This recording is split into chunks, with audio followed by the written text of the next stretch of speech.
ओम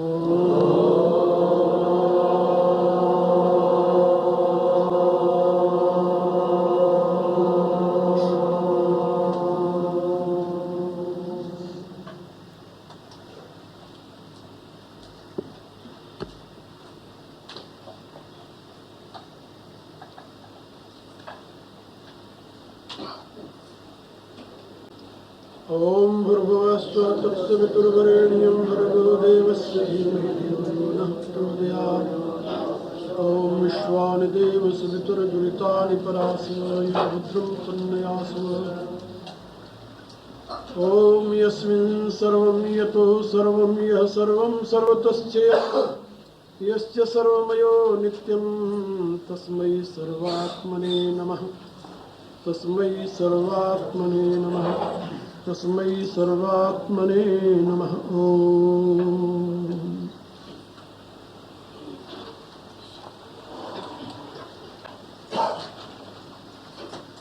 परावर रूप में उपस्थित मेरी प्रिय आत्माओं, करुणा निधान भगवान की करुणा आप सभी के लिए सदैव कल्याणकारी हो, यह मेरी आंतरिक शुभकामना। आज हमारे ज्ञान सत्र का ये तीसरा दिन है। मैंने आप लोगों को पहले दिन गीता की भूमिका, उसका महत्व, दूसरे दिन उसकी विशिष्टता, अन्य शास्त्रों से उसकी अनुपमता, अद्वितीयता समझाई। आज तीसरे दिन शाश्वत सनातन धर्म,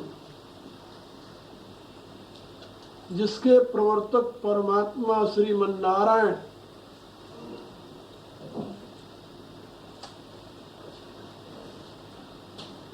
और श्रीमन नारायण द्वारा प्राप्त ज्ञान को आगे मनुष्यों तक पहुंचाने की प्रक्रिया में सर्वप्रथम भगवान हिरण्यगर्भ और भगवान हिरण्यगर्भ की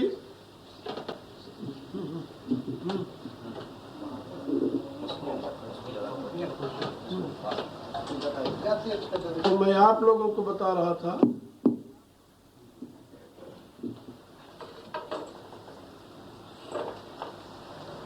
ब्रह्मदेव से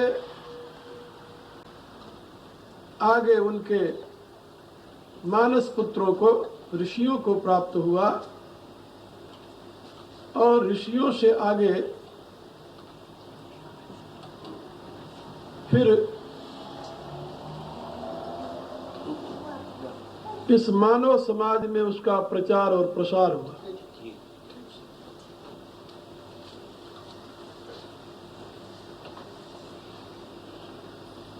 नारायण प्रतिपादित या नारायण द्वारा प्रतिष्ठित होने से उस धर्म को सनातन धर्म कहते हैं, क्योंकि भगवान नारायण का नाम सनातन पुरुष है और सनातन पुरुष द्वारा प्रतिष्ठित होने के नाते, उपदिष्ट होने के नाते उस धर्म को सनातन धर्म कहा जाता है। ऐसा भगवान व्यासदेव ने महाभारत में लिखा है।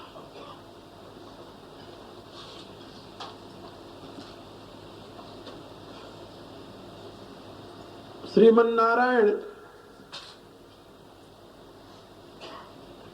और परब्रह्म, इनमें क्या भेद है? दो शब्दों में इसे समझ लीजिए। वेद कहता है कि परमात्मा के दो स्वरूप हैं।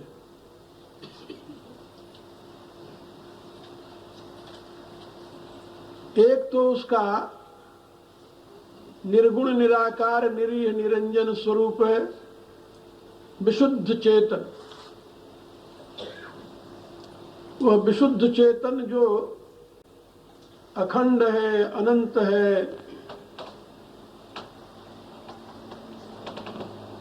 और एक है, अद्वितीय है,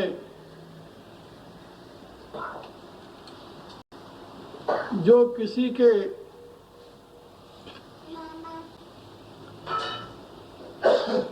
शरीर, इंद्रियां, मन, बुद्धि आदि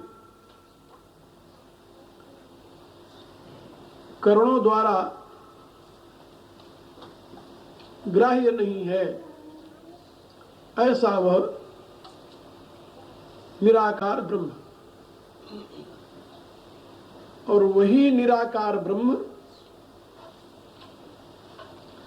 जब अपनी अचिंत्य शक्ति प्रकृति को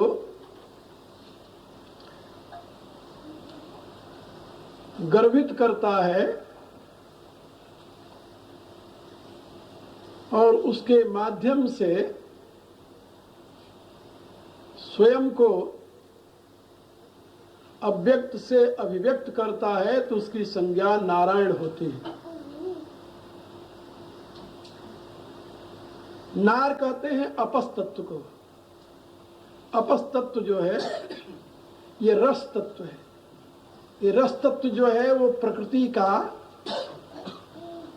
कारण स्वरूप, ऐसे समझ लो, प्रकृति की कारणावस्था।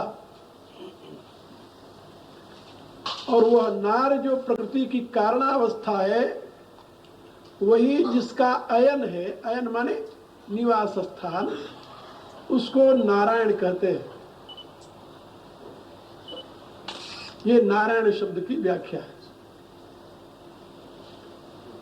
दूसरे शब्दों में निर्गुण ब्रह्म को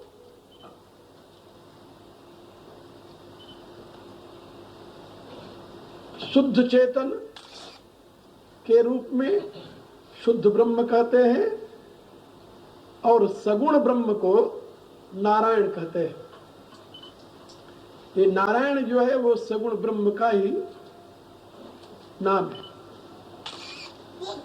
क्योंकि सारा उपदेश जो है, संदेश जो है, ज्ञान जो है, वो तो सगुण ब्रह्म के द्वारा ही मिलता है।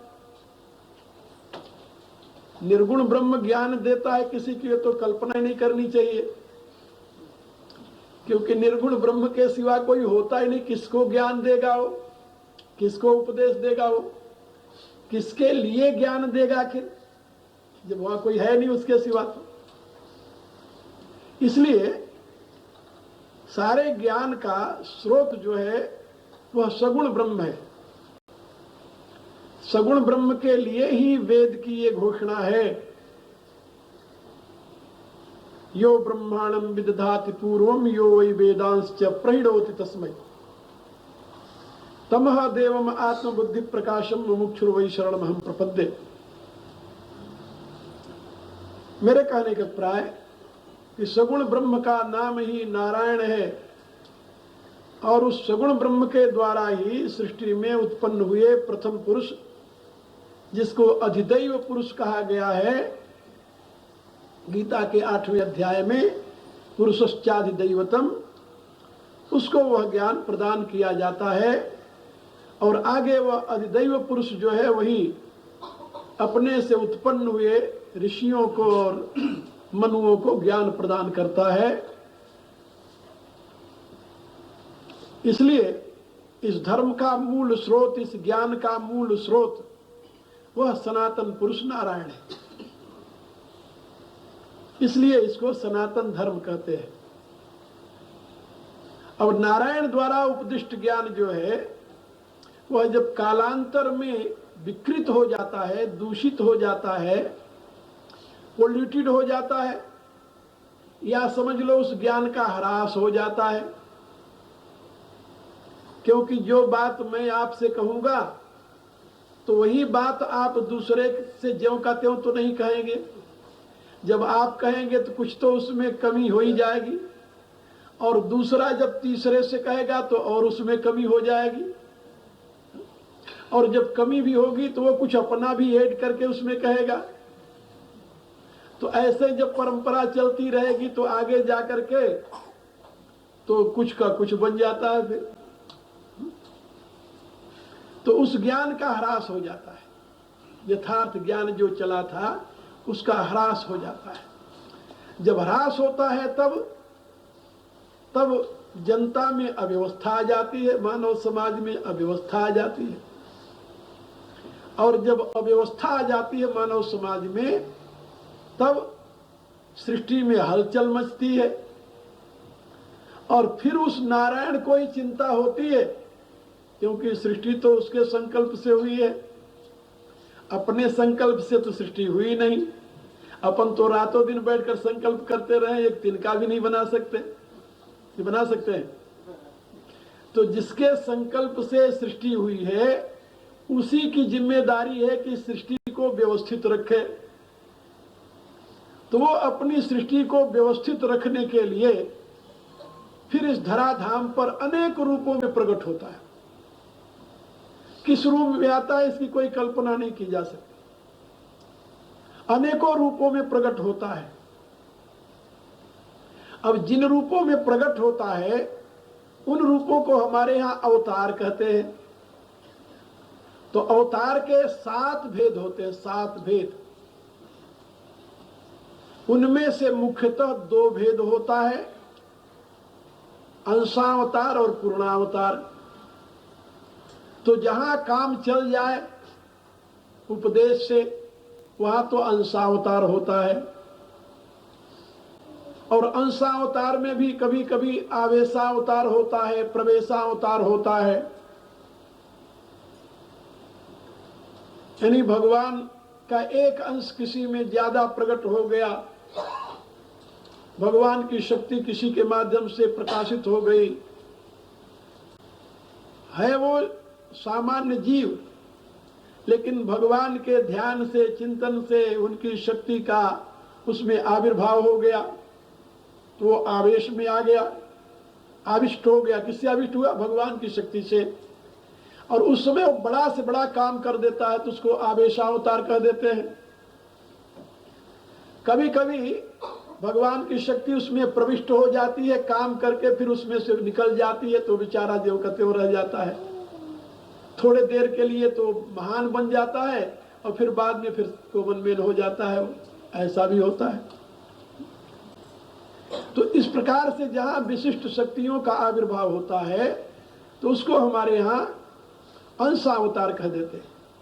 और जहां पर परमात्मा की समग्र शक्ति, समग्र शक्ति माने त्रिविध शक्ति, परमात्मा की शक्ति त्रिविध है, ज्ञानमयी, प्रेममयी, क्रियामयी। याद रख लो, काम देगा आप लोगों को। परमात्मा की त्रिविध शक्ति है, ज्ञानमयी, प्रेममयी और क्रियामयी। तो जहां ये तीनों शक्तियां किसी व्यक्ति में एक साथ विशेष रूप से प्रकट हो जाए तो उसको हमारे यहां पूर्णावतार कहते हैं। वो पूर्णावतार है। और यदि केवल ज्ञानमयी शक्ति प्रकट हो गई, क्रियामयी शक्ति नहीं है, प्रेममयी शक्ति नहीं है, तो अंशावतार है। कभी प्रेममयी शक्ति प्रकट हो गई, क्रियामयी नहीं है, ज्ञानमयी नहीं है, तब भी अंशावतार हो गया। कभी केवल क्रियामयी शक्ति प्रकट हो गई, उस मात्रा में प्रेममयी या ज्ञानमयी नहीं है, तब भी अंशावतार हो जाता है। तो अंशावतार के ये विभिन्न रूप हैं। लेकिन जहां पूर्ण ज्ञान, पूर्ण प्रेम, पूर्ण क्रिया की सामर्थ्य आ जाए तो उसको हमारे यहाँ ऋषियों ने पूर्णावतार घोषित किया। यानी परमात्मा की पूरी शक्ति प्रकट हो गई, ज्ञान भी, प्रेम भी, क्रिया भी। और ये कैसे प्रकट होती है, क्यों प्रकट होती है? जब समाज में ऐसी जरूरत पड़ जाए कि केवल उपदेश से काम नहीं चलेगा, तो वहां पर, या केवल प्रेम से काम नहीं बनेगा, तो वहां पर ऐसी शक्ति प्रकट होती है जो प्रेम का भी प्रदर्शन करती है, ज्ञान का भी प्रयोग करती है और क्रिया का भी प्रयोग करती है। जैसे माने वैसे मनाने के लिए तैयार होती हो। और जहां ऐसे काम चल जाए, उपदेश से चल जाए, तो वहां पर केवल ज्ञानमयी शक्ति आती है, उपदेश दे देती है। और इसी प्रकार से अंश रूप में हमारे यहाँ उसमें भी कई भेद किए गए, बड़ा लंबा चौड़ा इसका विवेचन है। तो उसमें ऋषि हैं, आचार्य हैं, संत हैं, इनकी अलग अलग कैटेगरीज होती है। ये सब परमात्मा की शक्ति से युक्त होते हैं, शक्ति तो उसी की है, लेकिन जिसमें जितनी मात्रा में शक्ति का आविर्भाव हुआ वो उसी कैटेगरी में गिना जाता है। तो अब तक सृष्टि में हमारे सनातन धर्म के इतिहास में 2 पूर्णावतार हुए हैं। 2 हैं, अंशावतार बहुत है। तो पूर्णावतार को ही हमारे यहां आराध्य माना है, अंशावतार को आराध्य नहीं माना। आराध्य माने आइडियल, अंशावतार आइडियल नहीं होता हमारे लिए, आराध्य नहीं होता। अंशावतार सम्माननीय होता है, पूजनीय होता है, आदरणीय होता है, लेकिन वो आदर्श नहीं बनता। क्यों नहीं बनता? इसलिए कि मनुष्य अपने आप को एकांगी नहीं रखना चाहता। आप में ज्ञान तो पूरा हो, लेकिन हृदय आपका सूखा सूखा रहे, प्रेम की वहां गंध न हो, और यदि जरूरत पड़ जाए कहीं काम करने की तो आप तिनका भी उठाने में असमर्थ न हो। तो ऐसा जीवन चाहिए आपको? ज्ञानी का क्या कहेंगे? ना भाई, ऐसा तो नहीं चाहिए। और आप में प्रेम तो ठहाका मार रहा हो, लेकिन ज्ञान का वहां पता ही न हो और न तो कुछ करने की शक्ति हो, फिर ऐसे प्रेम से क्या लेना देना आपको? वो भी बेकार है। इसी प्रकार से कर्म करने की तो बड़ी शक्ति है, लेकिन न वहां ज्ञान है न वहां प्रेम है, फिर भी वो बेकार हो जाएगा। तो मनुष्य अपने आप को एकांगी नहीं बनाना चाहता, वो अपने आप को पूर्ण बनाना चाहता है। वो कहता है प्रभु हमें ज्ञान, शक्ति और प्रेम तीनों साथ साथ, और तीनों में बैलेंस। तो जहां ये तीनों साथ साथ होती हैं वहीं मनुष्य के जीवन में तृप्ति होती है, पूर्णता होती है। और जहां इनमें से एक कम एक ज्यादा हो तो वहां पर मनुष्य में तृप्ति नहीं होती। इसलिए मनुष्य के लिए आराध्य जो है, आइडियल जो है, वो पूर्णावतार होता है। तो अब तक हमारे इतिहास में भारतीय सनातन धर्म का जो सबसे पुराना इतिहास दुनिया का है मनुष्यों का, ये तो आप लोग जानते हो ना कि दुनिया का सबसे प्राचीनतम इतिहास, जीवित इतिहास भारतीय इतिहास है। लाखों वर्ष के पुराने भारत को आज भी भारत में जाकर देख सकते हैं आप। लेकिन हजारों वर्ष का पुराना आपको चाल्डिया नहीं मिलेगा, बेबीलोनिया नहीं मिलेगा, यूनान नहीं मिलेगा। 2500 वर्ष का पुराना, 3000 वर्ष का पुराना कहां धरा हुआ है यूनान? अरिस्टोटल के समय का यूनान कहाँ है? प्लेटो और सोक्रेटिस के समय का, पाइथागोरस के समय का यूनान कहाँ आपको दर्शन करने के लिए मिलेगा? उसके अवशेष, रिमेन्स जरूर मिल जाएंगे म्यूजियम में। सुमेरिया का, सीरिया का, चाल्डिया का, बेबीलोनिया का, रोम का, यूनान का इतिहास आपको केवल इतिहास के पन्नों में मिलेगा, उसका दर्शन नहीं हो सकता। लेकिन लाखों वर्ष का पुराना भारत आज भी ज्यों का त्यों आप देख सकते हो। आज क्यों? कारण क्या जानते हो? इसलिए कि भारत में, जैसे मैंने बताया, कि उस परमात्मा की विशिष्ट शक्ति समय समय पर आकर के मानव को संभालती रही, और जब घोर अंधकार आया तो पूर्णावतार का प्रकाश हुआ, और पूर्णावतार ने अपनी शक्ति का पूरा प्रयोग किया, अपने प्रेम का पूरा प्रयोग किया, और अपने ज्ञान का पूरा प्रकाश दिया, और मनुष्य ने उसको अपना आदर्श मानकर उसके बताए हुए रास्ते पर चला। और उन पूर्णावतारों में, जैसे मैंने आपको बताया कि हमारे यहाँ 2 की प्रतिष्ठा है। त्रेता के अंत में भगवान राम और द्वापर के अंत में भगवान कृष्ण। इसलिए हम सनातनी आराध्य के रूप में भगवान राम और भगवान कृष्ण को ही स्वीकार करते हैं आराध्य के रूप में। फूल चंदन तो हम किसी पर भी चढ़ाने के लिए तैयार रहते हैं। ईंट रख करके ऊपर यदि आप बता दो कि यहाँ 9 गजा पीर पैदा हुआ था, तो उस पर भी हम एक दिया चढ़ाने के लिए पीछे नहीं हटते। लेकिन उसे हम आइडियल, आदर्श व आराध्य नहीं मानते। क्या समझे? हमारे आराध्य तो दो ही हुए अवतार के रूप में, पूर्ण अवतार। तो राम के प्रेम को, शक्ति को और ज्ञान को देखना हो तो आप वाल्मीकि रामायण पढ़िए, आप अध्यात्म रामायण पढ़िए, आप तुलसी रामायण पढ़िए। एक नहीं, अनेकों रामायणें लिखी गई हैं अब तक, उन रामायणों को पढ़िए। और कृष्ण के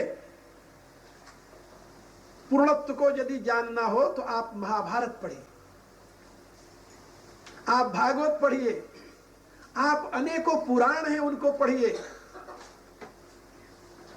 आपको पता चल जाएगा कि पूर्णत्व का क्या स्वरूप होता है। जहां भगवान कृष्ण का प्रेम अद्वितीय है, अखंड है, अनंत है, यहां तक कि छोटे से छोटे जंतु को भी उठा करके हृदय से लगाने के लिए सदैव तैयार हैं। वहां उनका ज्ञान इतना महान है कि सारा ब्रह्मांड उसमें समाहित हो जाता है। और उनकी शक्ति का तो कहीं अंत ही नहीं है, अनंत शक्ति विद्यमान है। नहीं तो 6 दिन का बच्चा पूतना ऐसी राक्षसी को सोचो, और उसका थन पीते समय उसका प्राण खींच ले, आश्चर्य। लेकिन ये आश्चर्य भगवान के चरित्र में मिलेगा आपको। भगवान के बाल रूप की बड़ी सुंदर व्याख्या मैंने की है श्याम शतक नामक ग्रंथ। उसमें मैंने भगवान की महत्ता को छंदों में व्यक्त किया है। और मैं समझता हूं कि महाभारत, भागवत और समस्त पुराणों को पढ़ने वाले लोग समझ सकते हैं कि भगवान हम लोग क्यों मानते हैं कृष्ण को। अवतार की ये प्रक्रिया जो है, ये बिल्कुल वैज्ञानिक प्रक्रिया है। जो सृष्टि को मानता है उसे अवतार मानना ही पड़ेगा, और यदि नहीं मानता तो उसकी अज्ञानता का प्रतीक है, उसकी अबोधता का प्रतीक है, उसकी नासमझी का प्रतीक है। ये नहीं कि वो इलॉजिकल और अवैज्ञानिक है।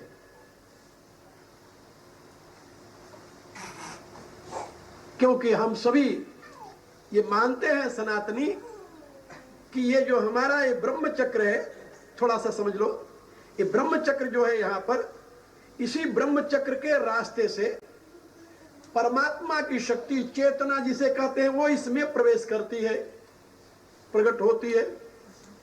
तो ये इसका हुआ अवतरण, अवतरण कहते हैं उसे। नीचे उतरने को या निराकार से साकार में आने को अवतरण कहते हैं। ये तो सब जानते हैं। वेद भी से कहता है, शास्त्र भी से कहता है, विज्ञान भी से मानता है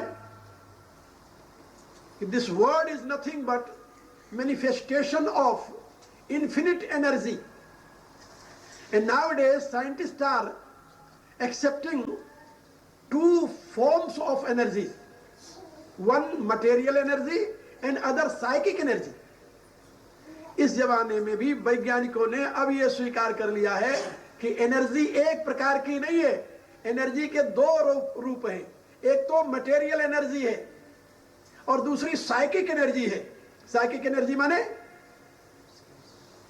चेतन एनर्जी, और मटेरियल एनर्जी माने जड़ एनर्जी।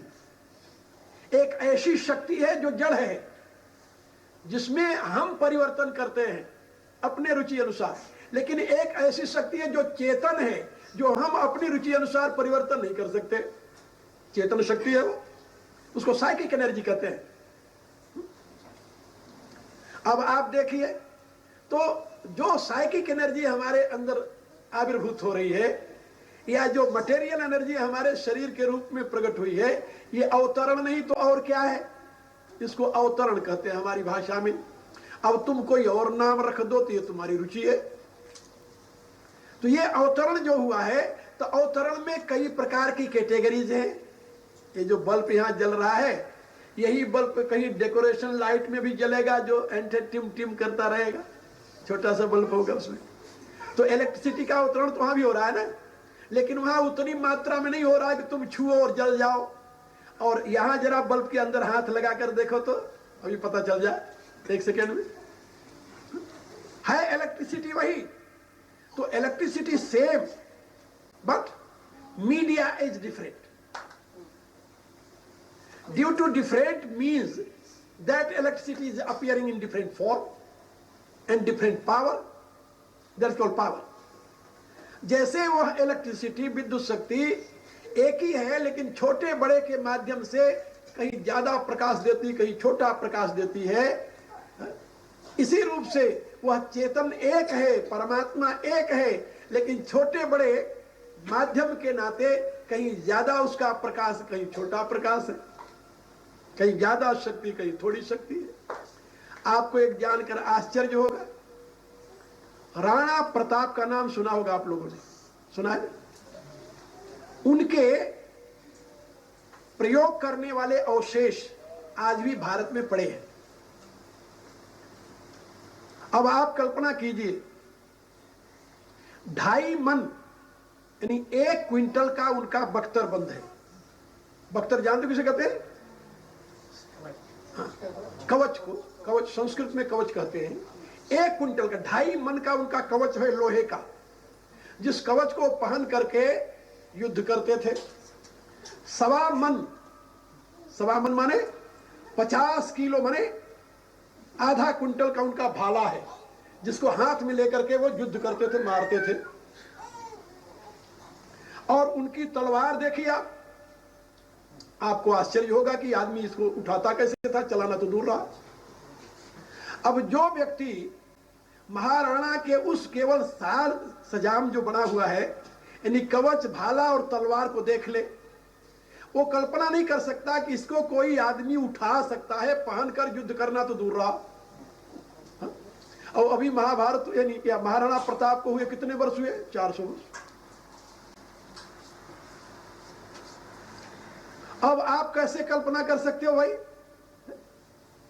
अपने से उनको मापिए तो आप उनको क्या कहेंगे?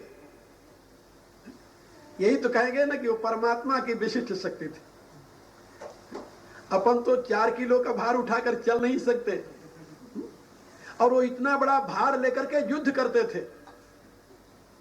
और एक युद्ध उन्होंने नहीं लड़ा है, कई युद्ध लड़ा है। सब जानते हैं महाराणा प्रताप को,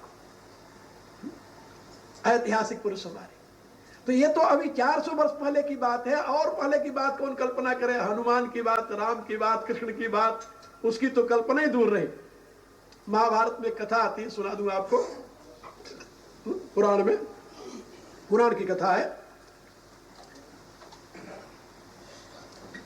गुरु द्रोणाचार्य का पुत्र अश्वत्थामा महाबली था, भगवान शंकर का अंश अवतार माना जाता है।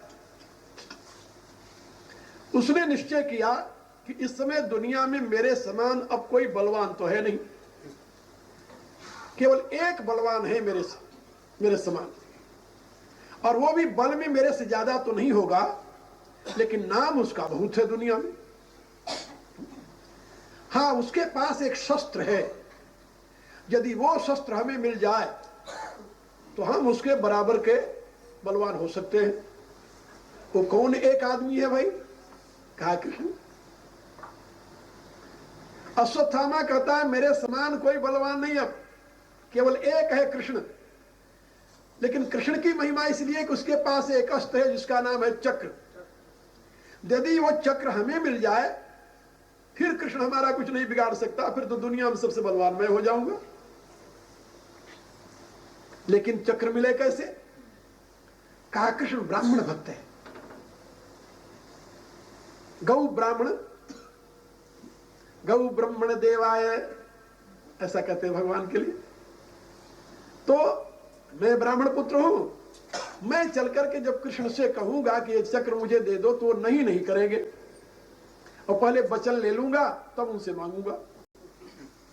ऐसा निश्चय करके वो पहुंच गया द्वारका में। भगवान कृष्ण ने सुना कि अश्वत्थामा आया है, गुरु द्रोण का पुत्र है, विद्वान है, बलवान है, महाधनुर्धर है। भगवान ने उसका स्वागत किया, आदर करके उसे ले जाकर अपने राजमहल में बैठाया। धर्मानुसार उसके चरण धोए, चरण धो करके उसकी सेवा में खड़े होकर पूछे, विप्रवर कहो कैसे आना हुआ? कहने लगा मैं आपसे कुछ लेने आया। भगवान ने कहा कि मेरे पास कोई ऐसा वस्तु नहीं है, ऐसी वस्तु नहीं है जो ऋषियों के देने के लिए न हो। मेरे पास जो कुछ है सब ऋषियों का है। आप बताइए आपको क्या चाहिए? मैं तो ऋषि कहे तो अपना प्राण भी दे सकता है।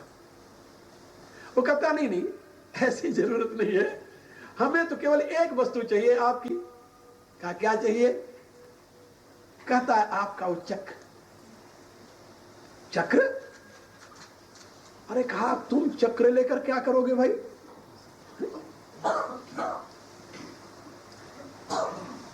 तुम धर्मशास्त्र को जानते हो वा नहीं? यदि तुम गुरु द्रोण के पुत्र न होते तो मैं तुम्हें धर्म की शिक्षा देता। क्या तुम्हें यह पता है कि किसी भी ब्राह्मण को क्षत्रिय से उसके शस्त्र मांगने का अधिकार नहीं है? और तुम ब्राह्मण कुमार होकर मेरे से मेरा शस्त्र मांग रहे हो, यह अधर्म है। किंतु मैंने तुम्हें वचन दे दिया है, तुम्हें अपने वचन को झूठा तो नहीं होने दूंगा, इसलिए मैं तुम्हें चक्र दे रहा हूं, एक शर्त पर। का शर्त क्या भाई? का शर्त यह है कि यदि चक्र का तुम प्रयोग कर सको तो हम तुम्हें दे देते हैं। अश्वत्थामा ने कहा वाह, एक और बड़ी बात है। भगवान उसे साथ लिए अपने अस्त्रागार में चले गए। चक्र रखा हुआ था, कहा इसे उठाओ। पहले अश्वत्थामा एक हाथ से उठाने लगा, फिर एक हाथ से नहीं लगा, दोनों हाथ से उठाने लगा।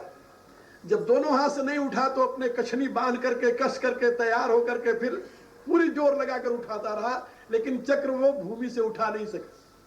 भगवान मुस्कुराते हुए बोले, कहा कि तुम पहले अपनी शक्ति को देखो।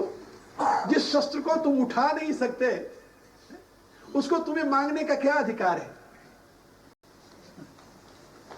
अश्वत्थामा लज्जित हुआ। उसने सोचा कि इन्होंने कोई जादू कर रखा है इसमें। भगवान ने उससे कहा कि यह चक्र तुम्हारे बस का नहीं है, यह चक्र तो मेरे ही हाथ में चलता है। सृष्टि में कोई दूसरा प्राणी नहीं है जो इस चक्र को उठा सके, चलाना तो दूर की बात नहीं। तो मैं आप लोगों से बताना चाहता था, कभी आज से 5000 वर्ष पूर्व परमात्मा की जो पूर्णाभिव्यक्ति कृष्ण के रूप में हुई, उनके पास जो अस्त्र शस्त्र से उसकी आप कल्पना कैसे कर सकते हैं? जबकि आज से 400 वर्ष पहले महाराणा प्रताप के बख्तर को नहीं उठा सकते आप। तो आप जरा सोचिए। इसलिए हमारे यहां पूर्णावतार को उपास्य माना गया। भगवान कृष्ण पूर्णावतार है और उनके द्वारा जिस मार्ग का उपदेश दिया गया वो एकांगी मार्ग नहीं है। वह केवल ज्ञान का मार्ग नहीं, केवल प्रेम का मार्ग नहीं, केवल कर्म का मार्ग नहीं। शक्ति का अभिप्राय कर्म से है। इसलिए उनके मार्ग को पूर्ण मार्ग कहते हैं और उनका दिव्य संदेश मनुष्यों के लिए है गीता। भगवान ने स्वयं कहा है कि जो ज्ञान मैंने सृष्टि के प्रारंभ में मनुष्यों को दिया था वो ज्ञान अब नष्ट हो गया है, इसलिए मैं दोबारा तुम्हारे माध्यम से उसे दे रहा हूं। तो गीता का जो मार्ग है वो परिपूर्ण मार्ग है, परिपूर्ण मार्ग, वो एकांगी नहीं है। और गीता के इस परिपूर्ण मार्ग की विशिष्टता क्या है कि मनुष्य के जीवन में ज्ञान, प्रेम और कर्म का समन्वय होना चाहिए। You should try to harmonise wisdom, love and action, in other word service. आप लोगों ने ब्रह्म ऋषि मिशन का मोटिव देखा होगा, हर एक जगह लिखा हुआ होता है। अंग्रेजी में विजडम, लव, सर्विस और संस्कृत में बोध, प्रेम, सेवा। This is the teaching of Bhagavad Gita. ये भगवत गीता का मुख्य संदेश है। क्योंकि कर्म यदि प्रेम और बोध के प्रकाश में नहीं हुआ तो कर्म वो निरर्थक हो जाएगा। कर्म के साथ यदि प्रेम और बोध नहीं है तो कर्म निरर्थक हो जाएगा, और तुम्हारा बोध और प्रेम यदि कर्म रहित है तब भी निरर्थक हो जाएगा। तुम्हारे ज्ञान के साथ यदि क्रिया नहीं है तो ज्ञान तुम्हारा व्यर्थ हो जाएगा। प्रेम के साथ यदि कर्म नहीं है तुम्हारा प्रेम व्यर्थ हो जाएगा, और कर्म के साथ यदि ज्ञान नहीं है, प्रेम नहीं है, तो कर्म व्यर्थ हो जाएगा। इसलिए इसको पूर्ण मार्ग कहते हैं, और इसके लिए एक और शब्द है योग मार्ग। योग मार्ग, गीता ने इसे योग मार्ग बताया है। और भगवान ने कहा कि अर्जुन, यदि मनुष्य दुनिया में दुख से मुक्त होना चाहता है तो उसके लिए योग मार्ग के सिवा और कोई दूसरा रास्ता नहीं। योगो भवति दुःखहा, दुखों का नाश करने वाला योग है, योग मार्ग। और योग मार्ग को भगवान ने धर्म मार्ग कहा है, और योग मार्ग को ही अर्जुन ने शाश्वत धर्म कहा। तुम अव्यय शाश्वत धर्म गोप्ता सनातनस्तम पुरुषो मतो में, ऐसा कहा। उसको योग मार्ग कहा है भगवान ने, और उसी को सनातन धर्म कहा जाता है, उसी को परम धर्म कहा गया है। याज्ञवल्क्य ने अपनी स्मृति में उसे परम धर्म कहा है, और भगवान ने उसे शाश्वत धर्म कहा है। शाश्वतस्य च धर्मस्य सुखस्य एकांतिकस्य च, ऐसा गीता के 14वें अध्याय में कहा। तो ये जो शाश्वत धर्म का मार्ग है, जो मनुष्य के लिए परिपूर्ण जीवन जीने की कला सिखाती है, विधा बताती है, उस भगवत गीता की ये देन है। आप लोगों को उसी मार्ग का संदेश ब्रह्म ऋषि मिशन के द्वारा कई वर्षों से मिल रहा है। उद्देश्य वही है, उसमें प्रवृत्ति में निवृत्ति है और निवृत्ति में प्रवृत्ति। निवृत्ति अलग रो रही है, प्रवृत्ति अलग रो रही है, ऐसा नहीं है, वो एकांगी नहीं है। कहा निवृत्ति में प्रवृत्ति हो सकती है, होती है, और प्रवृत्ति में निवृत्ति हो सकती है, बिल्कुल होती है। मैंने कई बार आप लोगों को समझाया है कि गीता में परमात्मा ने जो कहा है ना, रामायण में वही करके बताया गया है, करके, वो प्रैक्टिकल है। तो कोई ऐसा आदर्श है रामायण में जो निवृत्ति में प्रवृत्ति को प्रतिष्ठित किया हो, या कोई ऐसा रामायण में आदर्श है जो प्रवृत्ति में निवृत्ति को प्रतिष्ठित किया हो? बोले हाँ, रामायण के दो महान पात्र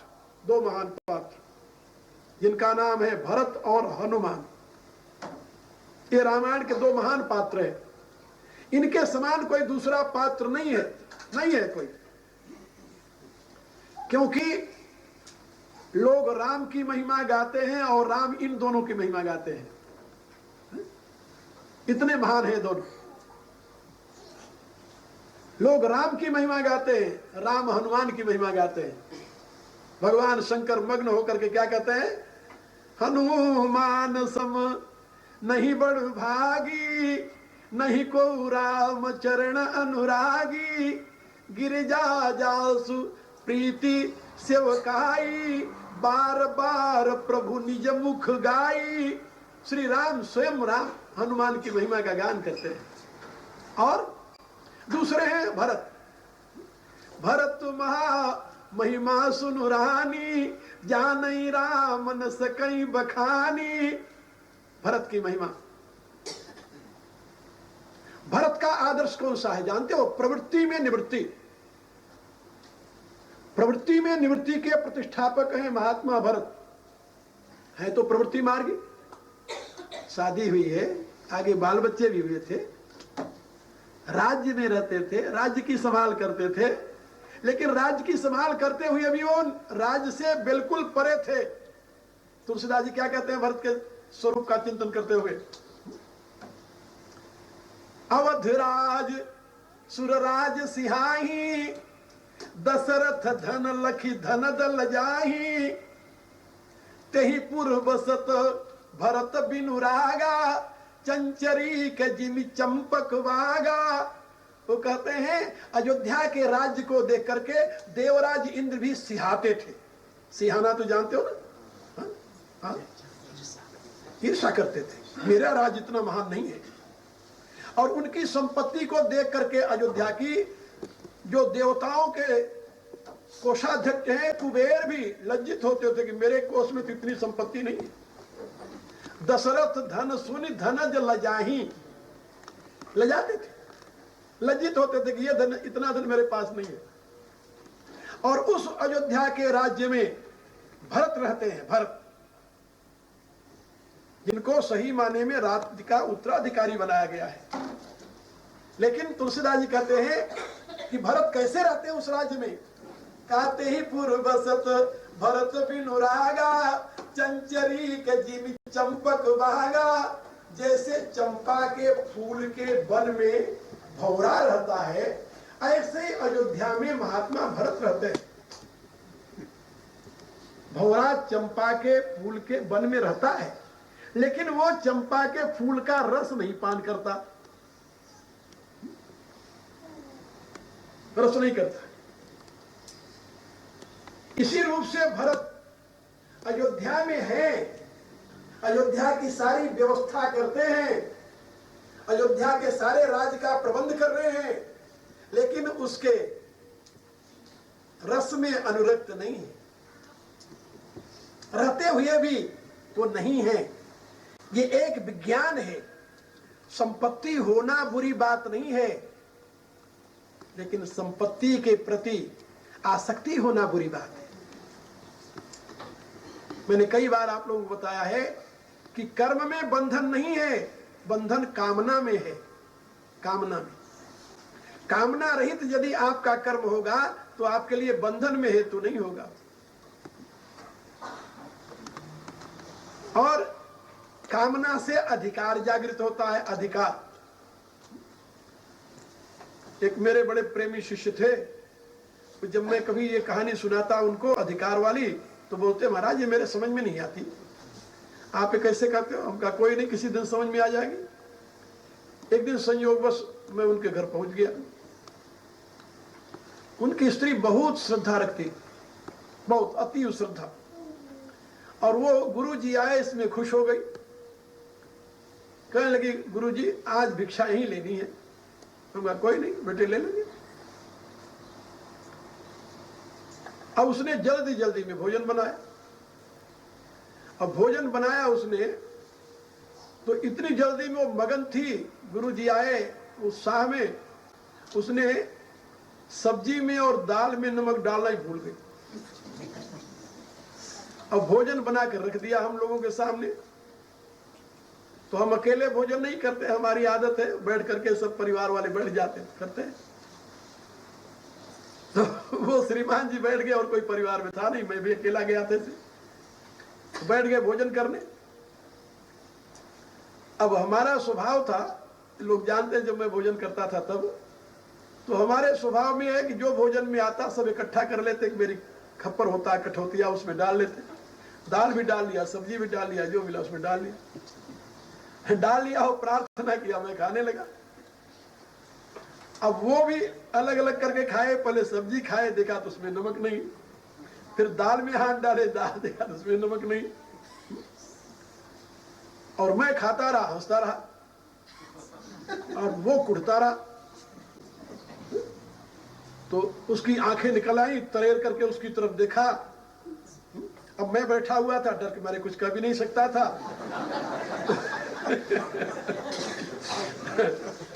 तो मैंने देख लिया, तो मैंने उससे कहा क्या बात है भाई, ये डेले क्यों निकल रहे हैं बाहर?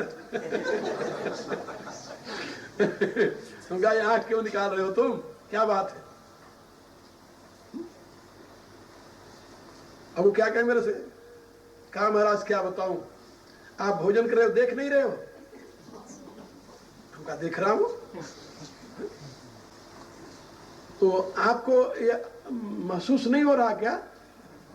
तो क्या कहा कि इसमें नमक नहीं पड़ा है? हम कहा मेरी जीभ खराब तो नहीं, काम करती है, पूरा करती है। भाई टेस्ट का पता न चले तो जीभ खराब हो तो ऐसा होता है। जब जीभ ठीक है तो उसका बताएगी टेस्ट कम है कि ज्यादा है, कैसा है। तो मैंने उससे कहा, उस लड़की से, हम कहा बेटे इसको नमक दे दो थोड़ा सा। तो ले आई, नमक दे दिया। तभी उसे याद नहीं रहा कि हम नमक नहीं डाले, दे दिया उसने, अपने उसमें डाल दिया। मेरे से कहा कि आप डाल दो, हम कहा मैं तो कच्चा नमक खाता नहीं, मेरे नियम में नहीं है। तो अब मैंने उससे कहा, हम कहा तुम रोज मेरे से पूछते हो, रोज मेरे से पूछते हो, जब मैं बताता हूं कि ये फिलॉसफी मेरे समझ में नहीं आई, आज तुम्हें इस फिलॉसफी को समझने का मौका मिल गया। हम कहा ये बच्ची जो है, उसकी स्त्री की तरफ संकेत कर कहा, मेरे में बहुत श्रद्धा रखती है, बहुत रखती है, तुम जानते हो, जानता हूं हमारा, और तुम इसके पति हो, तुम्हें भी बहुत प्यार करती है। प्यार में कमी कहीं नहीं है, न मेरे प्रति है न तेरे प्रति। तू पति है, पति का भाव तुम्हारे प्रति है, हम गुरु हैं, गुरु का भाव मेरे प्रति है, लेकिन उसकी प्यार में कमी नहीं है। और उसके बनाए हुए भोजन को तुम भी खा रहे हो, हम भी खा रहे हैं, लेकिन हमारे आंखों में क्रोध तो नहीं आया और तुम्हारी आंखें लाल हो गई। कारण क्या? क्या कारण है इसमें, जानते हो? कारण यह है कि तुम्हारे इस क्रोध में कारण है तुम्हारा अधिकार। तुम समझते हो कि मेरा इस पर अधिकार है डांटने का, और यदि मैं न होता शायद और कुछ करते तुम। और मैं ऐसा अधिकार नहीं समझता। मैं अधिकार इतना समझता हूं कि मेरा अधिकार, मैं गुरु हूं, मेरा अधिकार है इसको ज्ञान देने का, और ज्ञान देना मेरा कर्तव्य है, वो मैं इसको देता रहता हूं। और क्योंकि शिष्य जो है गुरु के लिए बच्चे के बराबर है, इसलिए मैं उसे वात्सल्य से प्यार भी देता हूं।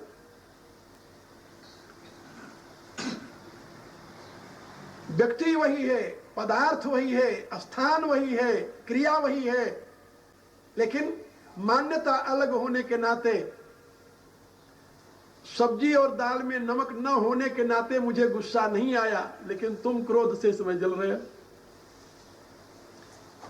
यह है रहस्य, यह है, इसे तुम चाहे प्रवृत्ति में निवृत्ति मान लो, यानी खाने की प्रवृत्ति है, खा रहा हूं, तुम भी खा रहे हो, हम भी खा रहे हैं, लेकिन निवृत्ति है, इसमें कोई मतलब नहीं है, जैसा है खा लिया। और चाहे इसे तुम निवृत्ति में, प्रवृत्ति में निवृत्ति मानो, या निवृत्ति में प्रवृत्ति मान लो, जहां तुम अपने को किसी पद और पदार्थ या व्यक्ति के ऊपर अधिकारी समझा, वहीं पर तुम्हारे पतन का प्रारंभ हो जाता है। और जहां अपनी कर्तव्य पर दृष्टि रही, वहां तुम्हारे उत्थान की दिशा बनी रहती है। अधिकार नहीं, कर्तव्य, यह जीवन का मूल मंत्र है। फिर उसने कहा कि गुरुजी आज आपकी फिलॉसफी मेरे समझ में आई, आज आई है। तो मैं आप लोगों को ये बता रहा था कि महात्मा भरत अयोध्या के राज्य में रहते हैं और पूर्ण राज्य के अधिपति हैं, लेकिन उससे उनका कोई मतलब नहीं है। अपने कर्तव्य का पालन तो कर रहे हैं वो, लेकिन अधिकार की वहां पर लालसा नहीं है, और अधिकार की लालसा न होने के नाते उनको उससे कुछ लेना देना नहीं है। वाल्मीकि रामायण में आया है कि जब राम लौट करके अयोध्या आते हैं 14 वर्ष बाद, तो अयोध्या की संपत्ति, अयोध्या का वैभव जब राम छोड़कर गए थे तब से लेकर के 14 वर्ष में 10 गुना अधिक बढ़ गया था, 10 गुना। इतना सुंदर उन्होंने शासन व्यवस्था की कि पूरी अयोध्या आनंद में डूबी रही। राम का वियोग जरूर था अवधपुरवासियों को, लेकिन भरत ने राम की कमी नहीं महसूस होने दी। इसलिए अवधपुरवासी कहते हैं, प्रार्थना करते हुए कि हे प्रभु, राम मेरे राजा हों, लेकिन भरत मेरे युवराज। सुबह सुबह सही फिर सकल समाजा। ऐसा अवधपुरवासी प्रार्थना करते हैं परमात्मा से। और भरत ही राम करई जुवराजू, राम भरत को जुवराजा बना दे। न वो भरत को छोड़ सकते हैं न राम को छोड़ सकते हैं। ये भरत का प्रवृत्ति में निवृत्ति की प्रतिष्ठा है। और दूसरे जो निवृत्ति में प्रवृत्ति को प्रतिष्ठित किए हुए वो भगवान मारुति है, हनुमान जी है। अपने लिए कुछ नहीं चाहिए लेकिन गदा लेकर हमेशा तैयार रहते हैं, आज भी तैयार रहते हैं। ये तो आप देखते हो ना, कहीं मंदिर में देखो जहां खड़े होंगे गदा बगल में जरूर होगी। माला लेकर देखा कहीं हनुमान जी को? गदाधार। ये निवृत्ति में प्रवृत्ति, प्रवृत्ति किसका? लोक कल्याण का। हमारे इस युग में आचार्य शंकर जो महान योगी, महान ज्ञानी, महान भक्त थे, उनका जीवन आप देखिए। आखिरी श्वास तक उन्होंने लोक हित में अपना प्रत्येक क्षण समर्पित किया। 32 वर्ष की आयु कितनी थी? 32 वर्ष की जब शरीर छोड़ दिया।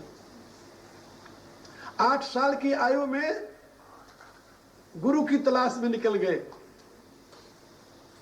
गुरु की शरण में पहुंच गए। और 8 से लेकर 12 वर्ष तक की आयु तक, 4 वर्ष तक गुरु के चरणों में रह करके अध्ययन किया, अभ्यास किया। 12 वर्ष से लेकर 16 वर्ष की आयु तक 4 वर्ष में उन्होंने अपने भाष्य लिख डाले। और 16 वर्ष से लेकर के 32 वर्ष की आयु तक पूरे भारत की परिक्रमा की और 4 मठों की स्थापना की, बौद्ध धर्म का वहां पर विनाश किया। और भी कई ऐसे धर्म थे जिनका उन्होंने खंडन करके समाप्त किया और पुनः सनातन धर्म की प्रतिष्ठा करके 32 साल की आयु में शरीर छोड़ दिया। और उनके ग्रंथ जो हैं, यदि आप उनके भक्ति को देखना हो तो उनके स्तुति के ग्रंथ पढ़िए, उनका ज्ञान देखना हो तो ब्रह्मसूत्र आदि के भाष्य पढ़िए, और उनकी क्रिया देखनी हो तो यह सोचिए कि 32 वर्ष की आयु तक पूरे भारत में 4 मठ स्थापित कर दिए उन्होंने। एक क्षण के लिए बैठे नहीं हो। और जब भी बात होती थी तो कहते थे कि भाई परमार्थिक सत्य तो ब्रह्म है और व्यवहारिक सत्य जो है ये जगत है। दुर्भाग्य क्या रहा जानते हो? उनके बाद में उनके अनुयायियों ने उनके सही फिलॉसफी को भारत में प्रचारित नहीं किया। उनका एक वाक्य पकड़ लिया जो उन्होंने बौद्धों के लिए, शास्त्रार्थ के लिए प्रयोग किया था, ब्रह्म सत्यम जगत मिथ्या जीव ब्रह्मेति न परा। बस ये जगत मिथ्या है, और ये जगत मिथ्या है, मिथ्या की उनकी व्याख्या थी। बौद्धों से शास्त्रार्थ करते समय उन्होंने उसका प्रयोग किया था और उसी को उनके अनुयायियों ने पकड़ लिया, क्योंकि ये मार्ग अच्छा था। तुलसीदास जी के जमाने तक आते आते तो इतने भ्रष्ट हो गए थे कि तुलसीदास जी ने स्वयं लिखा अपनी रामायण में कि ब्रह्म ज्ञान बिनु नारि नर करई न दूसरी बात, कौड़ी लागी लोभ बस करई विप्र गुरु घात। यहां तक कहा निराचार जे श्रुति पथ त्यागी, कल युग सोही योगी सो विरागी। ऐसा उन्होंने लिखा। और कवितावली में उन्होंने लिखा, जे मुनिते पुनि आप ही आपको ईश कहावत सिद्ध सयाने। उन्होंने तो कहा था कि आत्मा ब्रह्म है, क्योंकि ब्रह्म का अंश है, ब्रह्म की अभिव्यक्ति इसलिए ब्रह्म है। लेकिन उनके अनुयायियों ने आत्मा ब्रह्म नहीं, मैं ब्रह्म हूं, ऐसा कहना शुरू कर दिया। आत्मा तो ब्रह्म है, आत्मा तो ब्रह्म का अंश है, ब्रह्म ही है और क्या है। लेकिन मैं तो ब्रह्म नहीं है ना, मैं तो प्रकृति का कार्य है, क्योंकि आत्मा में तो मैं है नहीं, और जहां मैं है वहां शुद्ध आत्मा नहीं है। इसलिए मैं ब्रह्म हूं, ये तो भ्रांत धारणा है, अज्ञानता है। इसलिए तुलसीदास जी ने लिखा अपनी रामायण में, जो असहिसी का करई नर जड़ विवेक अभिमान, परई कलप भरी नरक महु जीव की ईश समान। ऐसा लिखा। कहा जो ऐसी स्पर्धा करते हैं मूर्ख लोग कि मैं ही ईश्वर हूं, वो एक कल्प तक नरक में पड़ेंगे, घोर रौरव नरक में एक कल्प तक पड़ेंगे। जीव कभी ईश्वर होता है? जीव कभी ईश्वर के बराबर का हो सकता है? जीव जीव है, ईश्वर ईश्वर है। ये कॉस्मिक इंटेलेक्ट में प्रकाशित होने वाली चेतना, समष्टि बुद्धि में प्रकाशित होने वाली चेतना को ईश्वर कहते हैं, और व्यष्टि बुद्धि में प्रकाशित होने वाली चेतना को जीव कहते हैं। तत्वता दोनों में एकता है, लेकिन दोनों में महान अंतर है। इसलिए मैं आप लोगों को बता रहा था कि हमारे पूर्व में जितने महापुरुष हुए हैं, उन्होंने हमें एक रास्ता दिखाया, मध्यम मार्ग का। प्रवृत्ति में निवृत्ति, निवृत्ति में प्रवृत्ति। निवृत्ति में प्रवृत्ति के आदर्श है हनुमान जी, और प्रवृत्ति में निवृत्ति के आदर्श है महात्मा भरत। इन दोनों के चरित्र को देखो, और गीता के समय में तो आपको भगवान कृष्ण से बड़ा और कौन मिलेगा? वो प्रवृत्ति भी है वहां, निवृत्ति भी है वहां। उन्होंने स्वयं कहा कि तुम मेरा क्यों नहीं देखते? अर्जुन को तीसरे अध्याय में भगवान ने कहा, यदि हम न वर्तेयम जातु कर्मेण तंद्रितः मम वर्तमान वर्तन्ते मनुष्यापार सर्वस। हे अर्जुन, यदि मैं अतंद्रित होकर के, सजग होकर के न बरतूं, तो मेरा ही अनुकरण करके सारी दुनिया नष्ट हो जाएगी। इसलिए मैं सदैव कर्म में बरतता हूं। और कर्म क्यों करता हूं? मुझे कुछ चाहिए? बोले कुछ नहीं चाहिए। अर्जुन से पूछा कि मैं तुम्हारा रथ हाँक रहा हूं। बोले कहा किस लिए? किस लिए तुम्हारा रथ हाँक रहा हूं? कुछ चाहिए तुमसे हमें? नहीं, कुछ नहीं चाहिए। कुछ नहीं चाहिए फिर भी तुम्हारा रथ हाँकता हूं। कुछ नहीं चाहिए तब भी तुम्हारे राजस्व यज्ञ में मैं अतिथियों का पांव धोता हूं। हमें कुछ नहीं चाहिए फिर भी तुम्हारे राजस्व यज्ञ में अतिथियों का जूठा पत्तल उठाता हूं। कुछ नहीं चाहिए हमें, फिर भी करता हूं। ये कर्म है मेरी। क्यों करता हूं? इसलिए करता हूं कि मैं जानता हूं कि यदि मैं कर्म न करूं तो मेरा अनुकरण करके सारी दुनिया नष्ट हो जाए। यू सी देयर में लोके, ये सारे लोगों को नष्ट करने का यह पाप मुझे लगेगा। इसलिए गीता का मार्ग मध्य मार्ग है। वहां प्रवृत्ति में निवृत्ति है, निवृत्ति में प्रवृत्ति है। आप चाहे गृहस्थ में रहें तब भी आपको अनासक्त भाव से कर्म करना चाहिए। आप चाहे सन्यासी बन जाएं तब भी आपको आकांक्षा रहित कर्म करना चाहिए। दोनों अवस्थाओं में आप कर्म से मुक्त नहीं हो सकते, कर्म से दूर नहीं हो सकते। और यदि कर्म करने में आपकी कामना आ गई तो वही आपका पतन हो जाएगा, चाहे आप सन्यासी होकर कर्म करते हैं या गृहस्थ होकर कर्म करते हैं। कर्म में कामना आई तो पतन शुरू हुआ। इसलिए मैं लोगों से बताया करता हूं कि पूर्ण जीवन का आदर्श क्या है? Doubtless knowledge, lustless love and desireless service. This is the sign of perfect life. वासना रहित तुम्हारा प्रेम हो, कामना रहित तुम्हारा कर्म हो, और संदेह रहित तुम्हारा ज्ञान हो। यदि ये तुम्हारे जीवन में प्रतिष्ठित हो गया है, अब तुम्हारे ज्ञान में कोई संदेह नहीं है, तुम्हारे प्रेम में कोई वासना नहीं है, तुम्हारे कर्म में कोई कामना नहीं है, तुम पूर्ण पुरुष हो। और यदि अभी पूर्ण पुरुष नहीं बने तो इसी रास्ते पर चलो, और एक दिन आएगा जबकि तुम स्वयं में पूर्णता की अनुभूति करोगे। ये गीता का उपदेश, ये गीता का सार है जो मैंने आप लोगों को बताया। और इस रास्ते पर चलने वाला व्यक्ति समाज में कहीं भी रह करके वह अपने लिए और अपने समाज के लिए वरदान सिद्ध होता है, याद रखो। और यही गीतोक्त धर्म का मार्ग है। गीता में प्रतिपादित जो योग धर्म है, योग धर्म का यही रास्ता है। परिवार में रहते हुए भी तुम कर्म परमात्मा के नाते करो। रोटी बनाते हो, रोटी परिवार के नाते मत बनाओ, परमात्मा के नाते बनाओ कि ये परमात्मा को भोग लगाने के लिए बना रहे हैं। तो भोग लगाओगे तो क्या परमात्मा सारा खा जाएगा क्या? अरे भाई, भोग तो उसको लगेगा, खाओगे तुम लोग। केवल भावना ही बदलनी है ना। तो भावना बदल करके परमात्मा के लिए भोजन बनाओ, और परमात्मा को भोग लगाने के बाद प्रसाद तुम लोग खाओ। वही भोजन तुम्हारे लिए अमृत हो जाएगा। और यदि अपने स्वाद के लिए भोजन बनाओगे तो फिर स्वाद का परिणाम तो जो होता है वो तो पता ही है आप लोगों को। शोक, आमय, ये परिणाम है उसके, रोग जिसे कहते हैं। गीता के 17वें अध्याय में भगवान ने बात समझाई है, दुख शोक आमय प्रदा। दुख शोक और आमय ये तीनों उसके परिणाम होते हैं। तो कोई कर्म करो परमात्मा को लक्ष्य में रखकर करोगे तो तुम देश के लिए, अपने लिए, मानव जाति के लिए वरदान सिद्ध हो जाओगे। और यदि परमात्मा के स्थान कामना ले लिया है तो तुम अपने लिए, समाज के लिए और मानव जाति के लिए अभिशाप सिद्ध होगे। ये बात याद रखो। और इन्हीं दोनों भावों में भगवान ने गीता के 16वें अध्याय में कहा है कि दो भूत स्वर्गौ लोके अस्मिन् दैव आसुर एवच।